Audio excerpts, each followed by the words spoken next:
बिस्मिल्लाहिर्रहमानिर्रहीम अस्सलाम वालेकुम। क्या हाल चाल है आप लोगों के? क्या हो रहा है आजकल आपकी लाइफ में? कमेंट करके ज़रूर बताइएगा। तो आज के व्लॉग में, आज की वीडियो में बहुत कुछ अच्छा है, बहुत कुछ नया है जो बहुत अमेजिंग है, इंटरेस्टिंग है। एक रुमाल के ज़रिए मैं आपको किस तरह हम मटर छील सकते हैं ये बताऊंगी, और वो भी 20-20 किलो, 40-40 किलो।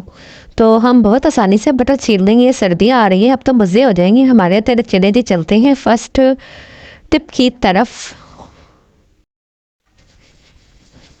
इस तरह की टोकरियाँ जो हैं हर घर में होती है, हर किचन में होती है।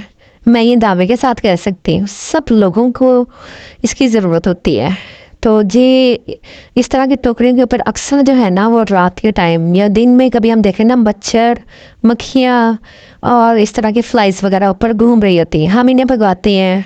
एक तो क्या किया करें, कवर कर दिया करें करें बिल्कुल अच्छे तरीके से, और ढाँप दिया करें। कोई बारीक मलमल का कपड़ा हो ना, फ्रिज में ना भी रखनी हो ना, तो इनको ढाँप दिया करें।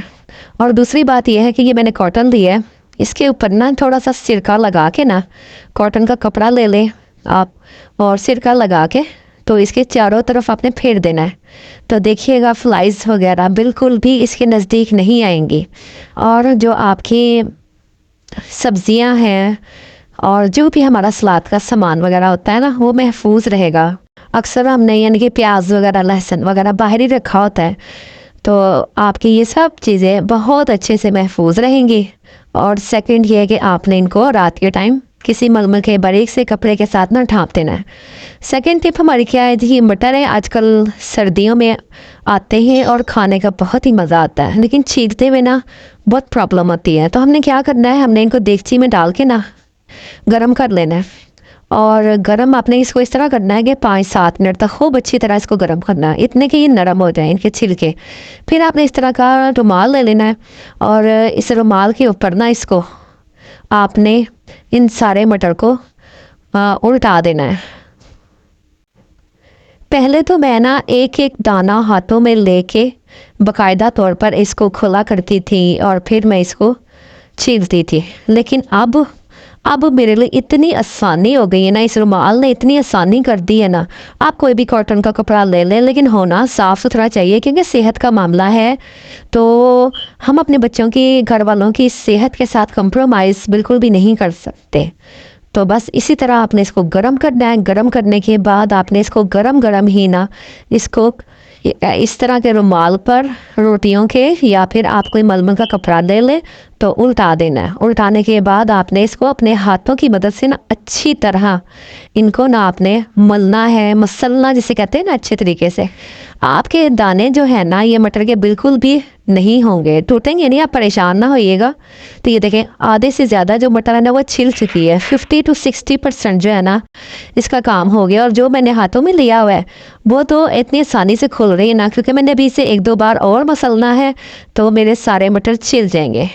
तो हुआ ना काम आसान। ये मैंने तकरीबन 1 किलो लिए हुए हैं, तो इसी तरह 20 किलो भी लें, 40 किलो भी लें, तो आपके सारे के सारे मटर जो है ना वो इस तरह छिल जाएंगे। बढ़ते हैं नेक्स्ट स्टेप की तरफ। अब मैं लगाने लगी हूँ अपने बालों में ऑयल। मेरा ख़त्म हो गया है, तो एलोवेरा मेरे घर में मैंने प्लांट में लगाई हुई है, तो मैं वहाँ से एक पत्ता तोड़ के लाई हूँ। तो इसके बाद जो इसके सिरे हैं वो मैंने बिल्कुल निकाल दिए हुए हैं।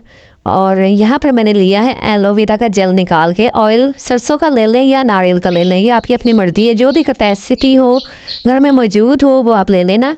और ये मैंने तकरीबन ½ kg लिया है। तो ½ kg में मैंने एक प्लांट का जो पीस है ना, लीफ है जो उसका एलोवेरा का, उसको मैंने जेल जो है वो इसमें डाल दिया है। अब वो इसको इतना पकाना है, इतना पकाना है कि बस ये गोल्डन ब्राउन हो जाए। जलाना बिल्कुल भी नहीं है, ना बर्न हो ना ब्लैक हो।